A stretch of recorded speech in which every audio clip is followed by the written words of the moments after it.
ED की custody की समय सीमा खत्म होने के बाद केजरीवाल को राउज एवेन्यू कोर्ट में पेश किया गया, जहां अदालत ने केजरीवाल को 15 दिनों की न्यायिक हिरासत में तिहाड़ जेल भेज दिया, जहां पहले से ही सत्येंद्र जैन, मनीष सिसोदिया, संजय सिंह बैठकर रोटियां तोड़ रहे हैं। लेकिन कोर्ट में ईडी ने कुछ ऐसे चौंकाने वाले दावे किए जिनको सुनकर कोर्ट में मौजूद आम आदमी पार्टी के नेता चौंक गए। ईडी ने कोर्ट को बताया कि केजरीवाल जांच में सहयोग नहीं कर रहे हैं और सवालों के गोलमोल जवाब दे रहे हैं। ईडी ने इसके साथ ही दावा किया कि जांच अधिकारियों ने जब आप प्रमुख केजरीवाल से इस मामले के आरोपी विजय नायर को लेकर सवाल किया तो उन्होंने इस संबंध में कोई बात नहीं होने की बात कही। ये वही विजय नायर है जिसको रहने के लिए अपना सरकारी बंगला कैलाश गहलोत ने दिया था और उसी ने समीर महेंद्रू से केजरीवाल की फेस टाइम पर बात भी कराई थी। लेकिन ईडी के सामने केजरीवाल ने विजय नायर को पहचानने तक से इनकार कर दिया। ईडी ने कोर्ट को बताया कि इस केस के मुख्य आरोपी विजय नायर का बयान दिखाने पर केजरीवाल ने कहा कि विजय नायर उन्हें नहीं बल्कि आतिशी और सौरभ भारद्वाज को रिपोर्ट करते थे। उससे विजय नायर का इंटरेक्शन बहुत कम था। कोर्ट में ईडी की तरफ से पेश एएसजी राजू ने जैसे ही आतिशी और सौरभ भारद्वाज का नाम लिया तो दोनों चौंक गए। ईडी के मुताबिक खुद विजय नायर कह चुका है कि वो एक कैबिनेट मिनिस्टर के आवास में रहकर आबकारी नीति बना रहा था। सीएम कैंप ऑफिस से वो काम करता था। इस पर केजरीवाल गोलमोल जवाब दे रहे हैं और कह रहे हैं कि कैंप ऑफिस में कौन काम करता है इसकी डायरेक्ट उन्हें जानकारी नहीं रहती। ईडी ने कोर्ट को बताया कि विजय नायर आप पार्टी का कोई मामूली वॉलंटियर नहीं बल्कि पूरे मीडिया कम्युनिकेशन सेल का हेड था। केजरीवाल को विजय नायर के कई व्हाट्सएप चैट्स दिखाए गए, लेकिन अरविंद केजरीवाल ने किसी सवाल का जवाब नहीं दिया। अरविंद केजरीवाल के बयान के बाद ईडी आतिशी मारलेना और सौरभ भारद्वाज से ये जरूर जानना चाहेगी कि जब विजय नायर आप दोनों को ही रिपोर्ट करता था तो उसने शराब घोटाला में वसूली गई रिश्वत के बारे में बताया जरूर होगा। उसने आप दोनों को इस मामले को लेकर क्या क्या बताया, ये ईडी जरूर पूछेगी। हकीकत ये है कि ईडी के वकील की जुबान से अपना अपना नाम सुनकर दोनों नेताओं के चेहरों पर हवाइयां उड़ने लगी। माना जा रहा है कि इसके बाद जिस तरह से ये दोनों केजरीवाल का बचाव कर रहे थे, अब कुछ भी कहने से पहले उन्हें काफ़ी संभलकर बयानबाजी करनी होगी, क्योंकि अपनी जान बचाने के लिए केजरीवाल ने इन दोनों का नाम लेकर एक तरह से इन दोनों के लिए बड़ी मुसीबत खड़ी कर दी है। अदालत में केजरीवाल की ओर से वरिष्ठ अधिवक्ता विक्रम चौधरी और रमेश गुप्ता पेश हुए, जबकि ईडी की ओर से अतिरिक्त सॉलिसिटर जनरल एसवी राजू ने दलीलें दी। ईडी ने केजरीवाल को जेल भेजने के रिमांड नोट में लिखा कि अरविंद केजरीवाल को कस्टडी के दौरान पूरे दूसरे आरोपियों और उनके स्टेटमेंट से कन्फ्रंट कराया गया, पर अरविंद केजरीवाल ने जांच में सहयोग नहीं किया।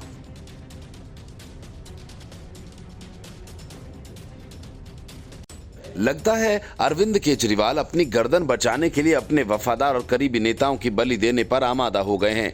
पूछताछ में ईडी के सवालों का जवाब देना तो दूर, अरविंद केजरीवाल ने अपने ही नेताओं को एक तरह से मूर्ख कह डाला और ये साबित करने की कोशिश की कि वे एकमात्र सत्यवादी और पढ़े लिखे नेता हैं, जबकि बाकी सब के सब कंफ्यूज हैं। केजरीवाल ने अपनी पार्टी के कोषाध्यक्ष एनडी गुप्ता से लेकर हर उसको कंफ्यूज बता दिया जिसके बयान केजरीवाल को सूट नहीं कर रहे थे। जो व्यक्ति केजरीवाल के कैंप ऑफिस में काम कर रहा है उसे आतिशी मारलेना और सौरभ भारद्वाज का आदमी बता दिया।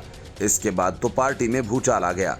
कोर्ट रूम में सौरभ भारद्वाज ने सुनीता केजरीवाल की तरफ देखा तो सुनीता केजरीवाल ने नजरें झुका ली। इतना ही नहीं, ईडी ने कोर्ट में एक एक कर कुल 9 ऐसे धमाके किए जिसको लेकर पार्टी के अंदर हंगामा मचने के आसार हैं। ईडी की ओर से अतिरिक्त सॉलिसिटर जनरल एसवी राजू ने दलीलें दी। न्यायिक हिरासत की मांग करते हुए एसपी राजू ने कहा कि हम रिमांड नहीं चाहते। ईडी ने कोर्ट में दाखिल रिमांड कॉपी में दावा किया कि अरविंद केजरीवाल ने पूछताछ के दौरान कई अहम खुलासे किए हैं। ईडी ने इसमें लिखा कि अरविंद केजरीवाल ने पूछताछ में कबूल किया कि विजय नायर, जो कि अरविंद केजरीवाल का करीबी बताया जा रहा है, वो उनका नहीं बल्कि आतिशी और सौरभ को रिपोर्ट करता था। मेरी बहुत कम बातचीत होती थी।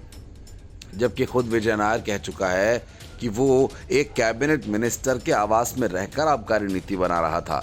सीएम कैंप ऑफिस से वो काम करता था और इस पर केजरीवाल गोलमोल जवाब देकर कह रहे थे कि कैंप ऑफिस में कौन काम करता है, इतना उन्हें सीधे तौर पर जानकारी नहीं है। विजय आम आदमी पार्टी का कोई मामूली वॉलंटियर नहीं बल्कि पूरे मीडिया कम्युनिकेशन सेल का हेड था। केजरीवाल को विजय नायर के कई व्हाट्सएप चैट्स दिखाए गए जो कि उनके करीबी रिश्तों को दर्शाते हैं, लेकिन अरविंद केजरीवाल ने किसी का सवाल का जवाब नहीं दिया। अरविंद केजरीवाल को विजय नायर की अन्य आरोपी जैसे अभिषेक बोयनपल्ली, दिनेश अरोड़ा और अन्य शराब कारोबारियों से करीब 10 मीटिंग्स की डिटेल्स दिखाई गई। फिर केजरीवाल से पूछा गया कि किसके इशारे या कहने पर, किस कैपेसिटी में विजय नायर इन शराब कारोबारियों पर आरोपियों से नई शराब नीति लागू करने को लेकर के मीटिंग कर रहे थे। लेकिन अरविंद केजरीवाल ने इसकी जानकारी होने से भी इनकार कर दिया। अरविंद केजरीवाल को गोवा इलेक्शन में इस्तेमाल 45 करोड़ रुपए से जुड़ी CDR location, call records, Goa की उस हवाला फर्म के IT डिक्लेरेशन, उम्मीदवारों को दिए गए कैश की डिटेल्स यानी पूरा मनी ट्रेल दिखाया गया। साथ ही उस पर आपके वर्कर के बयान भी दिखाए गए, जिसके अकाउंट में हवाला के जरिए गोवा पहुंचा 45 करोड़ रुपए में से 2,20,000 रुपए इलेक्शन में इस्तेमाल किए अकाउंट में पहुंचा। इस पर ईडी ने दावा किया कि केजरीवाल ने इस पर कोई स्पष्ट जवाब नहीं दिया। केजरीवाल ने अपनी पार्टी नेताओं के बयानों से उलट-पुलट जवाब देते हुए उन्हें कंफ्यूज्ड करार दिया। एनडी गुप्ता ने अपने स्टेटमेंट में कहा था कि चुनाव के दौरान किसी भी राज्य का कौन चुनाव प्रभारी होगा ये खुद पार्टी के संरक्षक यानी केजरीवाल तय करते थे, जबकि केजरीवाल ने ये कहा कि वो कंफ्यूज हैं। ये PAC यानी पॉलिटिकल अफेयर्स कमेटी तय करती है, जिसके मेंबर खुद एनडी गुप्ता हैं। मतलब साफ है कि केजरीवाल ने न तो किसी सवाल का सीधा जवाब दिया, बल्कि पूछताछ में उनकी पार्टी नेताओं के बयान उन्हें दिखाए गए तो उल्टा उन्हें ही कंफ्यूज घोषित कर दिया। Bureau report, news of India. Raghav Chadha के इंग्लैंड जाकर चुप्पी साध लेने पर बीजेपी से लेकर इंडी गठबंधन में शामिल शरद पवार की पार्टी तक ने सवाल उठा दिए। हर तरफ इस बात की चर्चा होने लगी कि आखिर राघव चड्ढा इस मुश्किल वक्त में देश के बाहर क्यों हैं? अगर वे हैं तो केजरीवाल के बचाव में सामने क्यों नहीं आ रहे? जबकि आतिशी मरलेना और सौरभ भारद्वाज पूरी तरह से डटे हुए हैं और लगातार सक्रिय हैं। सिर्फ राघव चड्ढा ही नहीं बल्कि केजरीवाल के रिश्तेदार और ताज़ा राज्यसभा की सांसद बनी स्वाति मालीवाल भी विदेश में ही हैं। वहां से उन्होंने केजरीवाल के लिए कुछ नहीं कहा, वे चड्ढा की तरह एकदम खामोश बैठी हैं। इसको लेकर मीडिया में भी जमकर चर्चा हुई, लेकिन केजरीवाल के प्रति अपनी वफादारी निभा रहे सौरभ भारद्वाज और आतिशी मारलेना के साथ केजरीवाल ने जिस तरह किया, उसके बाद लोग कहने लगे कि राघव चड्ढा और स्वाति मालीवाल मारलेना और सौरभ भारद्वाज से ज्यादा समझदार निकले। माना जा रहा है कि स्वाति मालीवाल और चड्ढा दोनों को इस बात की समझ थी कि जब केजरीवाल की गर्दन फंसेगी तब वे किसी को नहीं छोड़ेंगे। इसके पीछे भी कई वजह है। मनीष सिसोदिया केजरीवाल के सबसे करीबी थे। वे उस जमाने से केजरीवाल के NGO में नौकरी करते थे जब पार्टी की कल्पना तक नहीं की गई थी। यही कारण है कि कम योग्यता के बावजूद केजरीवाल ने सबसे महत्वपूर्ण विभाग सिसोदिया को दे दिया। लेकिन जब शराब घोटाले का भांडा फूटा तो सबसे पहले सिसोदिया ही पकड़े गए। कभी भरी सभा में तो कभी विधानसभा में सिसोदिया को सैल्यूट करना एक तरह से केजरीवाल की नौटंकी ही मानी जा रही है। सिसोदिया के बाद सबसे करीबी संजय सिंह भी इस मामले में पकड़ाए गए और अब जब खुद केजरीवाल पकड़े गए तो उन्होंने विजय नायर को आतिशी और सौरभ का आदमी बताकर अपना पल्ला झाड़ लिया और एक तरह से ईडी को इन दोनों के पीछे ही लगा दिया। केजरीवाल के बयान का ईडी कोर्ट में जैसे ही खुलासा किया, दोनों नेता चुपचाप वहां से निकल गए और अब तक किसी तरह का कोई बयान नहीं दिया। वजह ये कि अगर दोनों ये कहें कि विजय नायर को वे नहीं जानते और ये केजरीवाल के कैंप ऑफिस में काम करता था और उन्हें ही रिपोर्ट करता था, आखिर केजरीवाल ने ही विजय नायर को आम आदमी पार्टी का कम्युनिकेशन हेड बनाया है। ये काम आतिशी और सौरभ तो कर नहीं सकते थे, तो केजरीवाल की बात झूठी हो जाएगी और अगर वे केजरीवाल की बातों को स्वीकार करते हैं तो ईडी उन्हें ही दबोच लेगी। यही वजह है कि दोनों नेता खामोश बैठ गए। राघव चड्ढा और मालीवाल दोनों विदेश खिसक गए तो ये उनका सही फैसला माना जा रहा है। इसमें कम से कम मामले से दूर रहकर उन्होंने एक तरह से अपने बचाव को तो किया। पता नहीं कब और किस वक्त केजरीवाल उनका नाम ले लें और फिर उनकी मुश्किलें शुरू हो जाएं।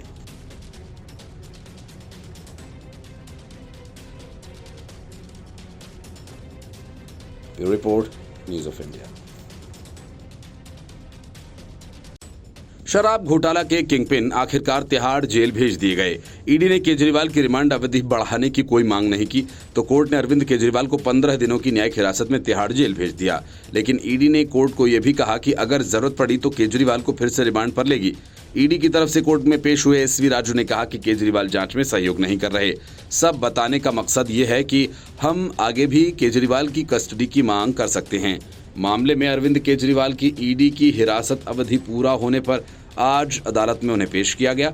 ईडी ने स्पेशल जज कावेरी बवेजा की अदालत में केजरीवाल की ईडी हिरासत में भेजे जाने की अपील की। ईडी ने केजरीवाल की रिमांड बढ़ाने की मांग नहीं की। ईडी ने कोर्ट के सामने ये भी कहा कि केजरीवाल जांच में सहयोग नहीं कर रहे हैं, वे अपने मोबाइल का पासवर्ड नहीं दे रहे हैं, उनसे दस्तावेजों की तस्दीक कराई है, वे जानबूझकर भटका रहे हैं और गोलमोल जवाब दे रहे हैं। ईडी ने कहा केजरीवाल को फिलहाल न्यायिक हिरासत में रखा जाए और जब दोबारा जरूरत होगी तो उनकी रिमांड मांगी जाएगी। ईडी की तरफ से पेश हुए वकील ASG राजू ने कहा कि विजय नायर केजरीवाल के करीबी रहे हैं।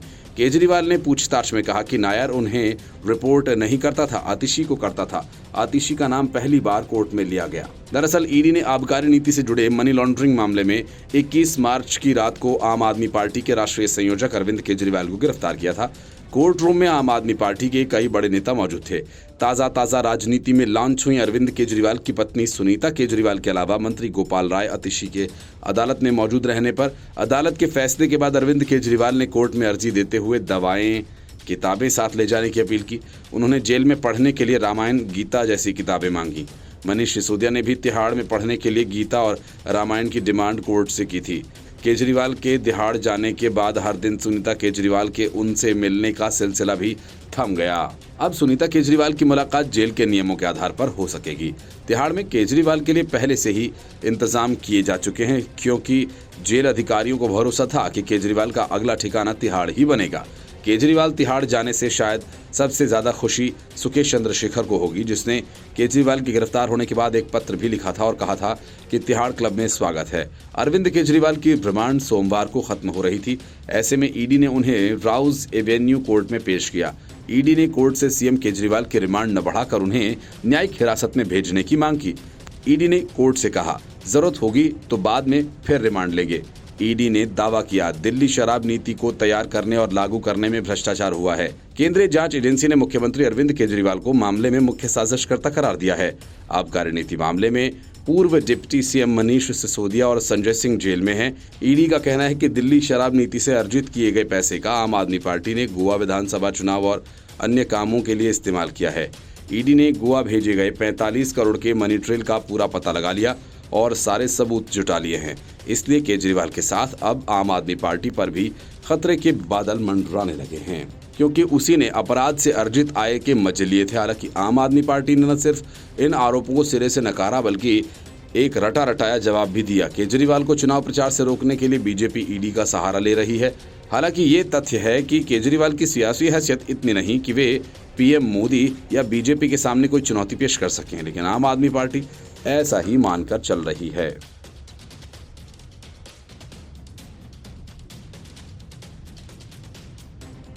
दिल्ली शराब घोटाला मामले में रिश्वत की रकम के गोवा कनेक्शन का खुलासा हो गया। आयकर विभाग और सीबीआई की जांच ने भी ईडी की तरफ से लगाए गए आरोपों की पुष्टि कर दी।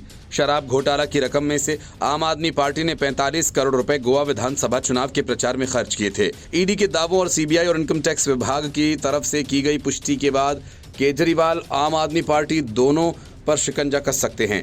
ईडी इस मामले में हवाला ऑपरेटर्स और अंगड़ियाओं का नेटवर्क भी जांच रही है। ईडी ने हाल ही में दिल्ली के मुख्यमंत्री अरविंद केजरीवाल को गिरफ्तार किया था और साथ ही दावा किया कि इन रिश्वत के फंड की कथित हेराफेरी में उनकी पार्टी पर मुकदमा चलाया जा सकता है। 45 करोड़ रुपए की रिश्वत के मनी ट्रेल को स्थापित करने के लिए ईडी ने 5 अंगड़िया फर्म संचालकों के बयान भी दर्ज किए हैं। इस मामले में गिरफ्तार 16 प्रमुख व्यक्तियों की गिरफ्तारी हो चुकी है। पीएमएलए के तहत विशेष अदालत के समक्ष ईडी द्वारा साझा की गई जांच के विवरण के अनुसार आम आदमी पार्टी ने chariot productions media private limited नामक कंपनी की 2021-22 के गोवा में चुनाव प्रचार अभियान के दौरान सेवा ली। जांच में पाया गया कि कई विक्रेताओं को आंशिक नकद बिल भुगतान किया गया। केंद्रीय एजेंसी ने कहा कि ऐसी ही एक कंपनी के कर्मचारी ने ईडी के समक्ष अपना बयान दर्ज कराया, जिसमें ये कहा गया कि उसे मुंबई में एक अंगड़िया ऑपरेटर से हवाला के माध्यम से 6,29,000 रुपए का भुगतान किया गया था। एजेंसी ने उक्त अंगड़िया संचालक आर कांतिलाल के एक कर्मचारी का बयान दर्ज किया, जिसमें पाया गया कि आयकर विभाग ने जनवरी 2022 में गोवा ऑफिस पर छापा मारा था। ईडी के द्वारा आयकर विभाग से संपर्क किया गया और इस अंगड़िया फॉर्म का डेटा जुटाया गया। ईडी के विश्लेषण से पता चला हवाला के माध्यम से लगभग 45 करोड़ रुपए गोवा में स्थानांतरित किए गए। कोर्ट में पेश दस्तावेज में प्रवर्तन निदेशालय ने कहा कि इस हवाला सौदे की जांच सीबीआई ने भी की और इसकी पुष्टि की गई।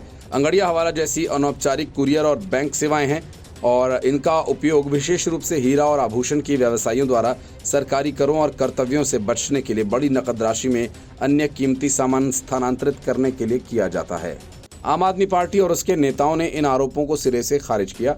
आम आदमी पार्टी ने आरोप लगाया कि ये मामला भाजपा के नेतृत्व वाली केंद्र सरकार द्वारा आम आदमी पार्टी को एक भ्रष्ट पार्टी के रूप में पेश करने के लिए गढ़ा गया है। पार्टी ने आरोप लगाया कि मामले में शामिल अन्य लोगों जैसे मगुंटा श्रीनिवासुलु रेड्डी, उनके बेटे राघव मगुंटा और बिंदु फार्मा के प्रमोटर शरत रेड्डी के बयान केजरीवाल को फंसाने की आगामी आम चुनाव में उनकी भागीदारी को रोकने के लिए बदल दिए गए थे। असल में मगुंटा श्रीनिवासुलु रेड्डी और शरत रेड्डी के बयानों और खुलासों से केजरीवाल और आम आदमी पार्टी की मुसीबत कई गुना बढ़ गई है। यही वजह है कि हाईकोर्ट में केजरीवाल के वकील अभिषेक मनु सिंघवी ने इसकी तुलना जयचंदू से की है। बेचैनी में उल्टे पुल्टे बयान दे रहे हैं और ईडी का दावा है कि अरविंद केजरीवाल पूछताछ में सहयोग नहीं कर रहे। सूत्रों ने बताया कि एजेंसी ने केजरीवाल के एप्पल फ़ोन को अनलॉक करने के लिए कंपनी को एक पत्र लिखा है। एजेंसी ने जब 4 एप्पल फ़ोन को अनलॉक करने की मदद मांगी है। माना जा रहा है कि इस 4 फ़ोन में अरविंद केजरीवाल की सारी हेराफेरी के सबूत हैं और इसी वजह से अरविंद केजरीवाल पासवर्ड नहीं बता रहे। अरविंद केजरीवाल और आम आदमी पार्टी के लिए शराब घोटाला गले की हड्डी बन गया है। हालात ये होने वाले हैं कि आम आदमी पार्टी पाई पाई को मोहताज हो जाएगी, क्योंकि ईडी पार्टी के बैंक खातों का PMLE के तहत कुर्क करने की तैयारी में है। अरविंद केजरीवाल, मनीष सिसोदिया, संजय सिंह जैसे नेता इस पूरे मामले में पहले से जेल में हैं, लेकिन अब ईडी धन शोधन निवारण अधिनियम यानी PMLA के तहत आम आदमी पार्टी को ही मुख्य आरोपी बनाने की तैयारी है। सूत्रों का कहना है कि ईडी की इस तरह की कार्यवाही से एजेंसी के लिए आम आदमी पार्टी के खातों और संपत्तियों को कुर्क करने का रास्ता साफ हो जाएगा। ईडी के वरिष्ठ अधिकारी ने कहा कि कांग्रेस की तरह आम आदमी पार्टी के भी बैंक खाते सीज किए जा सकते हैं। हालांकि दोनों ही मामलों में कारण अलग अलग हैं। आयकर विभाग ने जहां कांग्रेस के वित्तीय प्रबंधन में कथित विसंगतियां पाने के बाद उसका खाता सीज किया, जबकि ईडी के मुताबिक आम आदमी पार्टी PMLA के तहत एक आरोपी है और ऐसे में निर्धारित प्रोटोकॉल के अनुसार कदम उठाते हुए एजेंसी उसकी संपत्ति और खातों को अटैच कर सकती है। अगर ऐसा होता है तो विपक्षी इंडी गठबंधन के 2 बड़े दलों को पैसों की तंगी से जूझना पड़ सकता है। ईडी ने ग्राउंड फॉर अरेस्ट रिपोर्ट और रिमांड एप्लीकेशन में अरविंद केजरीवाल को कथित शराब नीति घोटाले के प्रमुख साजिशकर्ता और किंगपिन के रूप में नामित किया है। मामले की जांच में शामिल एक वरिष्ठ ईडी अधिकारी ने बताया कि ईडी मई तक आरोप पत्र दाखिल कर सकता है, जिसमें केजरीवाल और BRS नेता की कविता के अलावा 5 अन्य लोगों को भी आरोपी बनाया जाएगा, क्योंकि ईडी ने 5 हवाला ऑपरेटर्स के माध्यम से दिल्ली से गोवा तक 45 करोड़ रुपए के मनी ट्रेल की कड़ियों को जोड़ लिया है। इनके बयान दर्ज करने के साथ ही उनकी जांच भी कर ली गई है। एजेंसी की GFA रिपोर्ट और रिमांड एप्लीकेशन में कहा गया है कि आम आदमी पार्टी पर कथित अपराध की आय से गोवा में अपने चुनावी अभियान की फंडिंग का आरोप है। प्रवर्तन निदेशालय के पास हवाला ऑपरेटर्स और स्थानीय कारोबारियों के बीच हुई चैट और मैसेजेस की डिटेल्स भी हैं, जिन्होंने कथित तौर पर गोवा चुनाव के दौरान प्रचार अभियान के लिए पेमेंट प्राप्त किया था।